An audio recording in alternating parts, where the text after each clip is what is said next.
No, I cannot vote with no reforms. I cannot vote. I voted last time.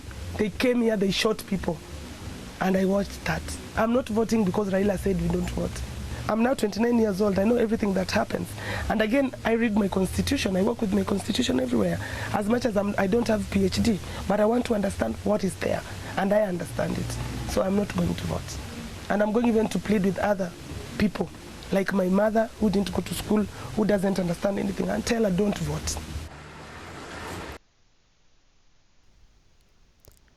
December 2007, March 2013, August 2017, October 2017, August 2022. Each year represents a distinct piece of Kenya's electoral process. In my lifetime, I've been aware of these 5 crucial moments, each adding layers of understanding and questions about what democracy entails in Kenya.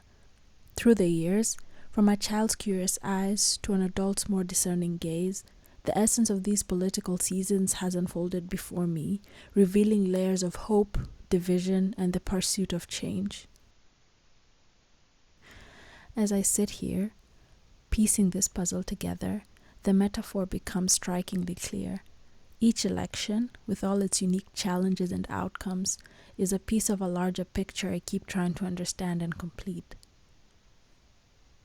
Over the years, I've had intriguing experience regarding the election process. I vividly recall the trips we made to the polling station with my mother, unable to walk by herself, holding onto my shoulder for support. Her determination to cast her vote, despite her physical limitations, underscored the importance of this civic duty in our family. She has been a registered voter at the same polling station for as long as I can remember. The polling station, typically a public school, sits a stone's throw away from a bustling open-air market. On election day, however, the usual vibrancy of the area transformed remarkably. The normal honking and loud music blasting from public buses was conspicuously absent. There were barely any people on the roads apart from the long line of voters. The compound, usually teeming with the chatter and laughter of students, turned into a space charged with the weight of adult decisions where the chatter was kept to a minimum. As we passed the long line of anxious voters, a palpable sense of contemplation hung in the air. Each person seemed immersed in their thoughts, perhaps contemplating the gravity of the decisions ahead and the hope for new beginnings after years of broken promises. Despite the fatigue of the scorching sun, there was an undercurrent of solemnity, a shared understanding of the significance of the day.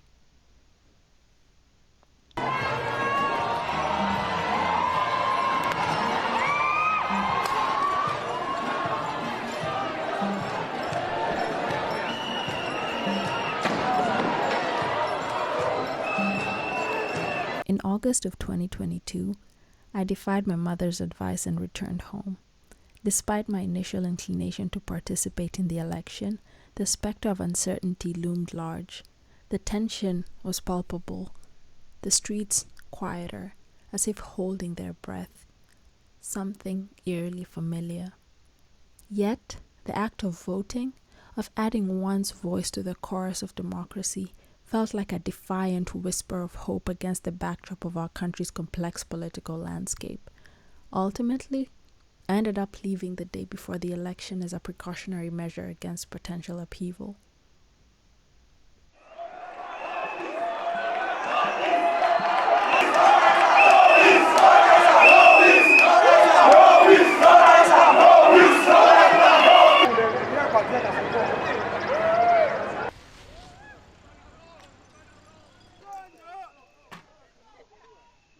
Kenyan elections are a tapestry of courage, hope, but often fear.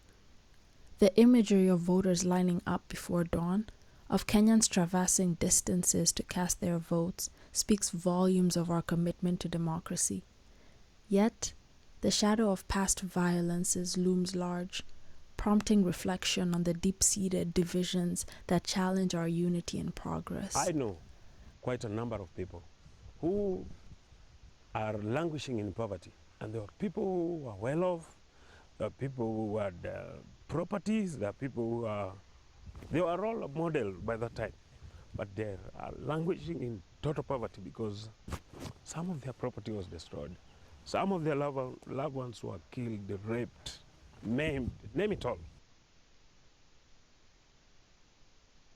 The fear my mother shares with those journeying to rural homesteads during elections echoes the trauma of past violence, underscoring the complex interplay of hope and anxiety that defines our electoral landscape.